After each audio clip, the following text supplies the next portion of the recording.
In case you missed it, reports state that YNW Melly's lawyers have submitted their final paperwork requesting his release on bond until his trial in September. This time, they are fully confident that Melly will be granted release. His mother is expected to provide an update on his potential release soon. We just still praying. I know I said I would give I'll keep everybody updated with what's happening. I know right now we're waiting.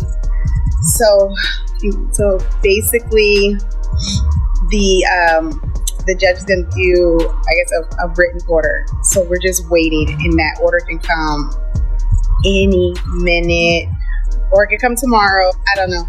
So we're just waiting. We're just waiting. So everybody just keep praying, keep having faith. Oh, Tessa, stop. I've been crying too.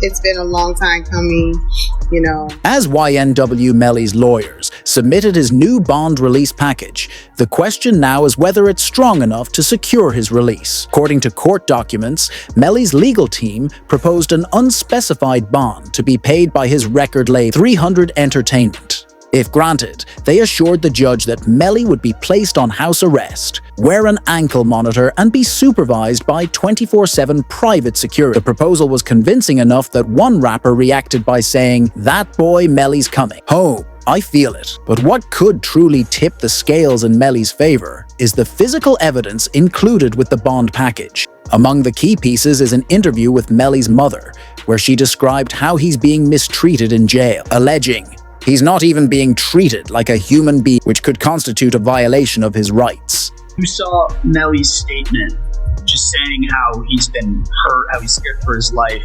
As a mother, how did that make you feel? It's heartbreaking. It made me feel completely helpless. Broward Sheriff's Office definitely needs to be investigated. I mean, they are making up their own rules. We've tried to go to court about this situation. The judge really doesn't have any jurisdiction when it comes to the jail, because we actually had a hearing about the mistreatment of him, and the jail they make their own rules.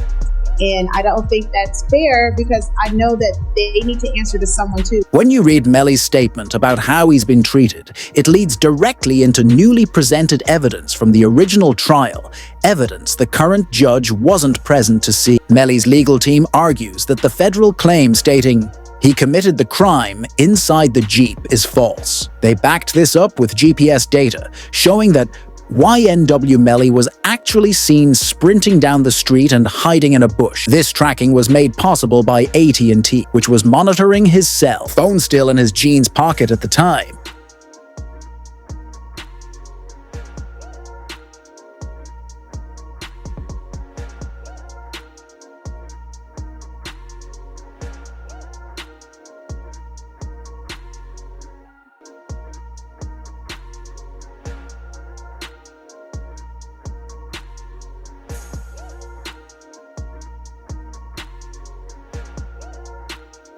This ties into the part where Melly says someone pulled up in a car and started shooting at them. He recalled asking if everyone was okay and said, "There's a car," suggesting it was a drive-by. Supporting that claim, evidence from the original trial confirmed that no firearm was ever recovered at the scene. This strengthens the argument that it was indeed a drive-by shooting, as the actual shooter likely fled the scene with the weapon. So the first thing is I didn't have a firearm, so I can't know which firearm I'm going to use in order to replicate any of my tests. So I can't make tests for the determination because I don't know what was used.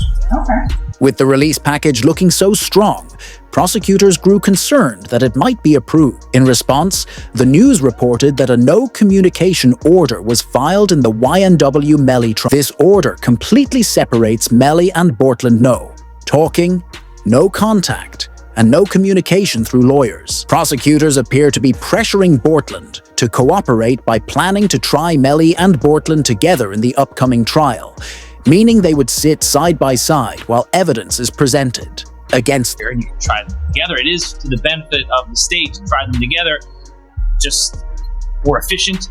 You don't have to do things again and again, do it all at once, and also you get a better chance of having them incriminate each other during the trial. it benefits the defense to sever it. That way they can point the finger at each other and get away with it. So this is what's going on. But I don't think it should be automatically severed because the state is seeking a penalty for Melly, because it's only the penalty phase of the trial that would be different, not the guilt phase. The guilt phase is the same. They're both capital crimes. We're seeking the penalty on one, not the other, but that goes into the second part of the trial, the penalty phase, only if Melly is found. The prosecutors made a crucial mistake in the first trial by not having Melly and Bortland sit next to each other. If Bortland knows he's innocent, it would be nearly impossible for him to silently accept a life sentence without making it very likely he would eventually point the finger at Melly. The prosecutors are doing this intentionally for one specific reason. You might remember that during the original trial, YNW Melly's lawyers tried to shift the blame onto Bortland. That was all part of their defense strategy. Those were his lives. Cortland Henry shows up at Memorial Hospital, Miramar. You don't see him sitting there, but where you will see him sitting is in the driver's seat of the car, buddy's car, riddled with bullets. When he shows up with a change of clothing, change of shirt, powder residue on his hands, evidencing that he had discharged his firearm. And he lies. He lies about where the incident occurred. He lies about how it occurred. And he lies about not having the phone. I think it was Miss Bradley herself who said, everybody has a phone in the pocket, not Cortland Henry. Melly's own lawyer revealed that it was actually Bortland who was lying to the feds, and pointed out that Bortland had powder residue on his hands. To support this, they brought in a forensic scientist who provided detailed testimony about the presence of powder residue on Bortland, strengthening the case against him.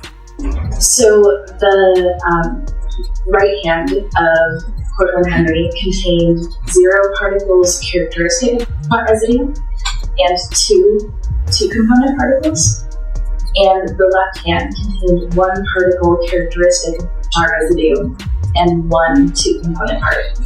Okay. And can you explain to us what that means? Basically, overall, there was pot residue present on the